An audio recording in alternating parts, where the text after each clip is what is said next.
Hello friends, welcome back to my channel. तो आज है फ्राइडे का दिन और अभी हो रहा है सुबह का टाइम। सुबह के 10 बज रहे हैं। आज है ना, सुबह सुबह ही मैं जैनिश को दवाखाने लेके चली गई थी। एक्चुअली ना कल रात पूरी रात ना वो बहुत बुखार में तप रहा था। तो जो उसकी पहले की दवाई थी वो तो मैंने दे दी थी, लेकिन उसको कुछ खास असर नहीं पड़ा था। तो इसलिए आज सुबह उठते ही सबसे पहले जो है मैं उसको दवाखाने लेके चली गई थी। हम लोग नहाए भी नहीं थे, सिर्फ कपड़े धो के और हाथ मुँह धो के मैं उसको लेके चली गई थी। क्योंकि ना ज़्यादा बुखार हो जाता है ना, वो बच्चों के लिए अच्छा नहीं रहता है। और मतलब जैनिश के लिए तो ज़्यादा बुखार बिल्कुल भी अच्छा नहीं है। तो बस आने के बाद जो है मैं उसको दवाई पिला रही हूँ। आप देख सकते होंगे मैं सारा जो ये सब बेडरूम भी है ना, मैं ऐसे ही छोड़ के चली गई थी। और कल पूरी रात सोए नहीं थे ना, तो आज सुबह थोड़ा सा लेट उठे मतलब कि 8 बजे जैसा हम लोग उठे। और उसके बाद में हाथ मुँह धो के दवाखाने में उसको लेके चली गई। और अभी फ़िलहाल मैंने उसको उसकी दवाई पिला दी। वैसे अभी इतना बुखार नहीं है उसको, थोड़ा बहुत ही है, लेकिन फिर भी जो है दवाई पिला दो तो अच्छा रहता है, इसलिए मैंने दवाई पिला दी है। और उसके बाद में अब बस मैं अपना ये सब समेटने में लगी हुई हूँ। और कल ना पूरी रात वो खुद सोया है और ना मुझे सोने मिला है, क्योंकि मैंने आपको बताया था ना कि वो मेरे हाथ पे सर रख के ही सोता है। और बच्चे जब बीमार होते हैं ना तो फिर और चिपक के सोते हैं। तो एक तो वो इतना गरम था और ऊपर से मतलब रोज़ ऐसा रहा था ना, तो मुझे भी थोड़ी सी भी नींद नहीं आई। और वो सोता नहीं है तो मुझे भी सोने को नहीं मिलता है। तो सुबह 4 बजे जैसा सोया था वो थोड़ा बहुत, और उसके बाद में 8 बजे वापस उठ गया था। फिर भी मैं थोड़ा सा भी हिल रही थी ना, तो वो भी उठ जा रहा था। तो इसलिए हम लोग की नींद ही नहीं हुई है ठीक से। तो अभी जो है मैं फटाफट से खाना बनाऊंगी, थोड़ा सा घर की साफ़ सफाई करूंगी और उसके बाद में जो है वापस उसको सुलाऊंगी। और यहाँ पे देखिए ना, मैं मैगी बना रही हूँ। ये छोटी सी मैगी है, 5 रुपये वाली 5 रुपये वाली बोल रही हूँ, अभी तो मैगी भी महंगी हो गई है, 7 रुपये वाली हो गई है। तो ये मैं बना रही हूँ। एक्चुअली ना उसने कल रात से कुछ नहीं खाया था और वो कुछ खा भी नहीं रहा था। तो मैगी ना वो खा लेगा, और कुछ ना खाए उससे तो थोड़ा बहुत कुछ खा ले, ये मुझे सही लगता है, दवाई भी पी है तो इसलिए मैं मैगी बना दे रही हूँ। और इसमें से भी हम लोग आधी आधी खाएंगे, आधी वो खाएगा और आधी मैं खाऊंगी। तो मैगी बन रही है, तब तक यहाँ पे मैंने अपने बर्तन लगा दिए। और ये सुबह के थोड़े बहुत थे ना, वो वापस मैंने बास्केट में डाल के रख दिए, क्योंकि गीले गीले बर्तन थे इसीलिए। तो बस यहाँ पे देखिए, देखते ही देखते हमारी मैगी भी बन जाएगी। और ये यहाँ पे मैंने दूसरा पायदान ला के रख दिया है, वो वाला गीला हो गया था इसीलिए। और यहाँ पे देखते ही देखते हमारी मैगी भी बन के रेडी है। और मुझे चीज़ खाने का मन कर रहा था, तो बस मैंने थोड़ा सा चीज़ लिया है मैगी के साथ खाने के लिए। और बस अभी हम लोग बैठेंगे और आराम से बैठ के मैगी खाएंगे, और उसके बाद में जो है मैं अपना बाकी का काम करूँगी।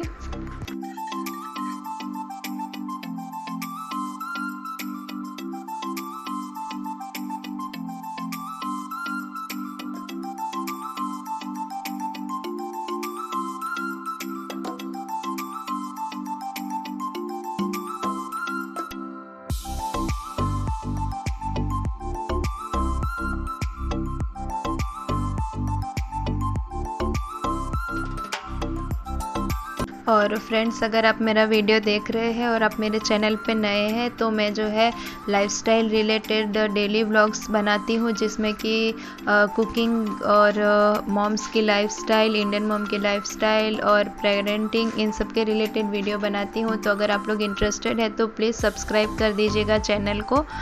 तो यहाँ पे देखिए, बस हम लोग ने मैगी खाई और उसके बाद में ये मेरे ससुर जी शक्कर लेके आए थे नीचे से, वो मैं डब्बे में भर दे रही हूँ।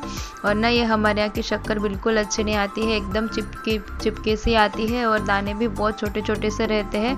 वैसे मैंने मंगवाई नहीं थी, लेकिन वो लेके आ गए थे, तो अभी इसको यूज़ तो करना ही पड़ेगा। और लंच में जो है मैं सिंपल जो है खिचड़ी बना दे रही हूँ। तो गरम गरम जो है खाने में अच्छी लगती है ना, तो इसलिए सिर्फ खिचड़ी बना रही हूँ। और खिचड़ी बनाने की रेसिपी मैंने पहले भी शेयर की हुई है, इसलिए मैं फिर से शेयर नहीं करूँगी। और ना मैं कल एक मतलब वीडियो देख रही थी, वीडियो फेसबुक पे देखा था मैंने, मेरे किसी रिलेटिव्स ने शेयर किया था। उसमें मतलब कोई महान ज्ञानी थे, वो प्रवचन दे रहे थे। तो वो बता रहे थे कि मतलब उन्होंने जब ऐसे किसी प्रवचन उनका चालू होगा तो सब बच्चे लोग को एक कागज़ और पेन दिया था लिखने के लिए, कि उनके घर में मतलब जो भी उनको ना पसंद हो वो लिखे। तो फिर उन्होंने बताया ना कि जो ज़्यादातर बच्चे हैं ना, उन्होंने यही लिखा था कि हमारे घर में जो है हमारे दादा दादी के साथ में जैसा बिहेवियर होता है ना, वो हमें पसंद नहीं है करके। तो वही वो बता रहे थे कि हमें अपने माँ बाप के साथ में मतलब अच्छे से रहना चाहिए, उनके साथ में बदतमीज़ियाँ नहीं करनी चाहिए। और ये बात मैं भी मानती हूँ, 100% ये बात सच है कि हमें अपने माँ बाप के साथ में मतलब अच्छे से रहना चाहिए और उनको भी बहुत अच्छे से रखना चाहिए। लेकिन उतनी ही बात ये है कि मतलब जो बड़े होते हैं ना, उनको भी छोटों को मान सम्मान देना चाहिए। ससुराल में बहू को मान सम्मान देना चाहिए। इस टॉपिक पे ना कोई बात ही नहीं करना चाहता है। मुझे ऐसा लगता है कभी कभी कि ससुराल में बहू को भी उतना ही मान सम्मान मिलना चाहिए, क्योंकि देखिए जो है ना, एक जो रिस्पेक्ट वाली बात है ना, वो दोनों तरफ से आ जाती है। तो आप मेरी बात को गलत मत लीजिएगा, मैं इस बात के बिल्कुल भी खिलाफ़ नहीं हूँ कि माँ बाप को जो है हमें अच्छे से रखना चाहिए। मैं तो खुद ही मतलब अपने माँ बाप से बहुत प्यार करती हूँ और उनको बहुत अच्छे से रखती हूँ, और मेरे सास ससुर को भी मैं बहुत अच्छे से रखती हूँ। लेकिन क्या बहू को मतलब 50% भी रिस्पेक्ट का हक नहीं है? वो आपके लिए इतना कुछ करती है, अपना घर छोड़ के आ जाती है और सब कुछ मतलब खाना बनाने से लेके टॉयलेट बाथरूम धोने से लेके सब काम करती है। तो क्या उसको थोड़ी सी भी रिस्पेक्ट नहीं मिलनी चाहिए? तो इस बारे में शायद कोई बात ही नहीं करना चाहता, क्योंकि सबको ना पहले से बता के रखा जाता है कि बहुओं के साथ में तो ऐसा होता ही है, ये तो नॉर्मल ही है। तो शायद इसीलिए बच्चे भी कभी अपने माँ के बारे में कोई बात नहीं करना चाहते हैं। या फिर कभी किसी को कह दो कि मेरी सास ने मेरे साथ में ऐसा किया, तो वो यही बोलेंगे कि वो तो सास है और ये सब तो नॉर्मल ही है होना। तो ये सब नॉर्मल नहीं होना चाहिए ना। मतलब हर एक इंसान को दुख होता है, हर एक इंसान को तकलीफ़ होता है। जैसे माँ बाप को पूरी रिस्पेक्ट मिलनी चाहिए, वैसे ही उनकी बहुओं को, बच्चों को बड़ी रिस्पेक्ट, मतलब अच्छी से रिस्पेक्ट मिलनी ही चाहिए। दोनों तरीके से, दोनों तरफ से सब कुछ होना चाहिए। देश में आज कितने ही केसेस आते हैं जहाँ पे बहुओं को बहुत ज़्यादा परेशान किया जाता है, कभी कभी उन्हें जला दिया जाता है, मारा जाता है, कितने देर तक एक कमरे में रखा जाता है। तो ये सब के बारे में पता नहीं क्यों कोई शायद बात नहीं करना चाहता है, क्योंकि ये सब को हमेशा नॉर्मली रूप से देखा जाता है ना, इसीलिए कोई बात नहीं करना चाहता है। लेकिन अगर माँ बाप के बारे में हम बात कर रहे हैं तो ये सब भी बातें होनी चाहिए ना।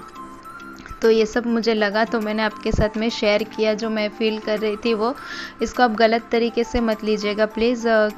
मैंने जो मेरे मन में बात थी ना वही कह दी, क्योंकि मैं यहाँ पे जब से आई हूँ ना, तब से मैंने कई लोगों के साथ में बहुत कुछ गलत होते हुए देखा है। मेरी कुछ मतलब सहेलियाँ ही है जिनके साथ में बहुत ज़्यादा गलत हुआ है, और जब किसी से पूछो तो कहते हैं कि बर्दाश्त करना चाहिए।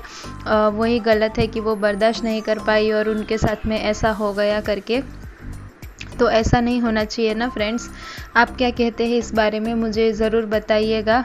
तो बस यहाँ पे देखते मैंने खाना बना लिया है, और उसके बाद में मैंने झाड़ू भी लगा ली है।